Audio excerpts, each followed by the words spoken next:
When Mom passed, I thought my sister and I would come together in grief. Instead, she hid something. Mom's will. For weeks, I was left in the dark, watching her act like the sole heir, making decisions as if I didn't exist. But secrets don't stay buried forever.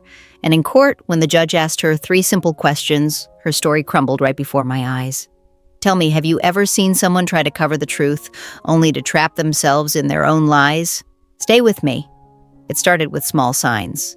After the funeral, my sister Linda grew oddly quiet whenever finances or Mom's house came up. She kept the papers locked away, refusing to share details. "Don't worry about it," she'd say, brushing me off. "Mom wanted me to handle everything. But I knew our mother. She was fair, thoughtful. She wouldn't have cut me out. Something didn't feel right." Weeks passed, and Linda started acting bolder. She moved into Mom's house without asking.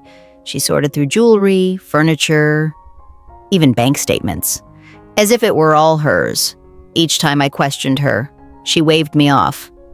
One evening, I pressed harder. "Linda, where's Mom's will?" She told me she had one. Her face tightened, and for a split second her eyes darted away. "There's nothing," she said quickly. "Mom never got around to writing it."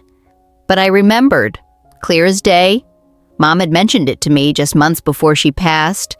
She'd said she wanted everything divided fairly between us. She was careful that way.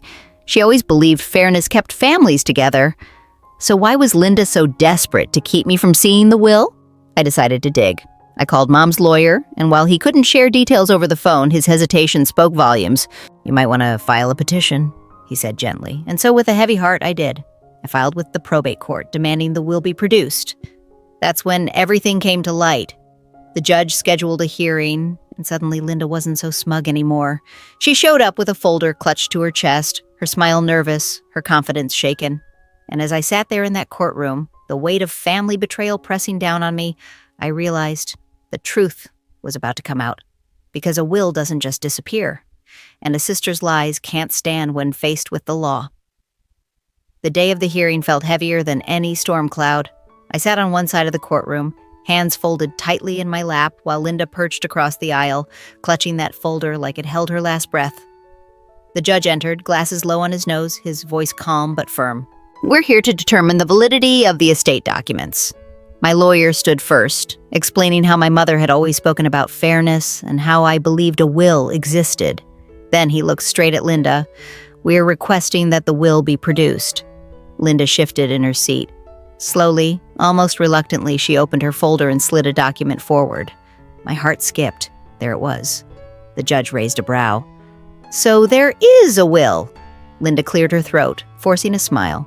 "Well, yes, but it doesn't really matter. Mom wanted me to take care of things. She trusted me more." The judge studied her for a long moment before lifting the will and reading it carefully. His silence filled the room with a kind of tension that made every tick of the clock louder. Finally, he set the paper down. "This will clearly names both daughters as equal beneficiaries." I felt my chest tighten, a mix of relief and heartbreak. Relief that Mom's words were there, written and real. Heartbreak that my sister had tried to erase me from them.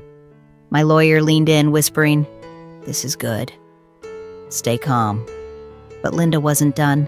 She straightened her shoulders and said, "Your Honor, my sister doesn't deserve half.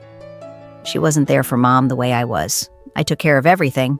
Mom told me in her own words that I should have more." The judge looked unimpressed.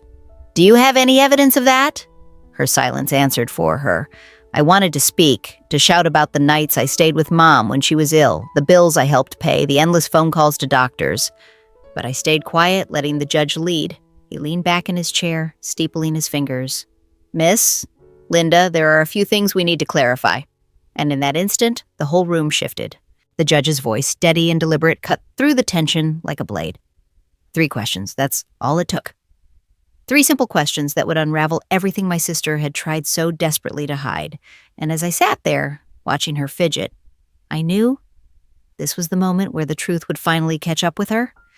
The judge adjusted his glasses, tapped the will with his finger, and looked Linda square in the eye. His tone was calm, but each word carried weight. "First question," he said slowly. "When did you first come into possession of this will?" Linda's face flushed. She fidgeted with the pen in her hand. Well, right after Mom passed. I found it in her desk, the judge nodded. So, you admit you had it the entire time? Her lips tightened. Yes, but... He cut her off gently. Thank you. That's clear. The courtroom buzzed. I could feel the shift. Everyone in the room knew what that meant. She had hidden it. The judge leaned forward again. Second question, why did you not present this will immediately to the court as required by law? Linda's eyes darted toward me, then back at the judge. Her voice wavered. I didn't think it was important. Mom always said I should handle things. I thought it would just complicate matters. The judge raised an eyebrow. Not important? A legal will is the most important document in probate. You don't get to decide if it complicates things. The law decides that. Her shoulders sagged, but he wasn't finished. Third question. His voice was sharper now, filling the quiet room. Did your mother ever state clearly in writing or before witnesses that she intended to disinherit her other daughter? Yes or no? Linda's mouth opened, then closed. Her face crumpled as silence stretched. The judge pressed again. Yes or no? Finally, her shoulders slumped. No. And just like that, it was over. The air shifted, like the truth had finally broken through weeks of fog. My heart pounded, but this time with relief. The very lies that had held me hostage were gone, shattered by 3 simple questions. Linda looked small, diminished. All the bravado, the smug control, the condescending tone she had thrown at me for weeks, it was gone. The judge straightened his papers. This court recognizes the will as valid. Both daughters are equal beneficiaries, as written and signed by their mother. Miss Linda, by withholding this will, you acted against the law and against your sister's rights. I caught my breath. For so long, I'd felt powerless, voiceless. And now, with just 3 questions, the truth was laid bare. Linda tried one last desperate plea, but I took care of her more than she did. I should get more. The judge shook his head. That is not how the law works. This case is closed. The gavel came down, sharp and final. I sat frozen, my hands trembling in my lap, not because I doubted anymore, but because justice had finally spoken, and it spoke in my favor. As we rose to leave, Linda couldn't even meet my eyes. She clutched her empty folder, her footsteps quick as she rushed out of the courtroom. And me? I walked slower, steadier, because for the first time in weeks, I felt Mom's fairness alive again, her voice echoing in those 3 questions that revealed everything. Walking out of the courthouse, the cool air hit me like a cleansing wave. For weeks, my stomach had been tied in knots, but now it felt lighter.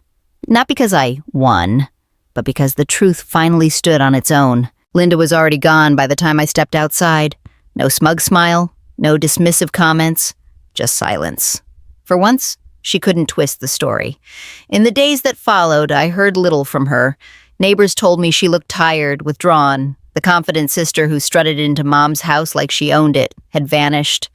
And I can't lie, part of me felt pity. Because in trying to keep everything, she ended up with nothing that really mattered. For me, the victory wasn't just legal. It was personal. I had spent my whole life being overshadowed by Linda. She was always the loud one, the bold one, the one who could talk her way out of anything. And I was the quiet one, the dependable one. The one who stayed in the background. But sitting in that courtroom, watching her stumble over 3 simple questions, I realized something. Truth doesn't need a loud voice. It just needs patience. The inheritance was split as Mom had intended, half the house, half the savings, fair, balanced, equal. But more important than the money was the message. Mom's voice hadn't been silenced. Her fairness, her values, her love for both of us had been honored. I went back to Mom's house soon after, unlocking the front door with trembling hands. The smell of her perfume still lingered faintly in the hall. I walked from room to room, touching the walls, whispering, "It's safe now, Mom." Your wishes were heard, and for the first time since the funeral, I felt peace. Linda, meanwhile, refused to speak to me for months. Maybe pride, maybe shame, I don't know. But eventually, she sent me a letter, short, just a few lines. I thought I could control everything. It was wrong. The judge's questions, I couldn't answer them because I knew the truth. I'm sorry. The words weren't much, but they mattered. Because acknowledgement is the first step toward change.